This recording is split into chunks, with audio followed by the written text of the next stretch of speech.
ఒకానొకప్పుడు ఒక ఊరిలో ఒక అమాయకపు పిచ్చుక ఉండేది.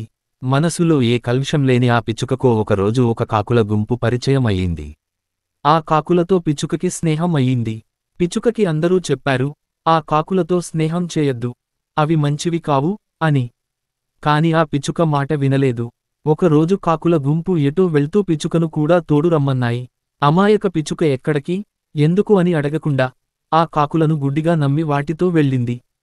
కాకులు ఒక పొలానికి వెళ్లి అక్కడ మొక్కలన్నిటిని ధ్వంసం చేయసాగాయి. పిచ్చుక నిస్సహాయంగా ఏమి చేయాలో తెలియక అటూ ఇటూ గెంతుతూ ఉంది. ఇంతలో ఆ పొలం రైతులు పరిగెత్తుకుంటూ వచ్చి ఒక పెద్ద కర్రతో ఆ కాకులను కొట్టడం మొదలెట్టారు. కాకుల గుంపుకు ఇది అలవాటే, అవి తుర్రున ఎగిరిపోయాయి. పిచ్చుక రైతులకు దొరికిపోయింది.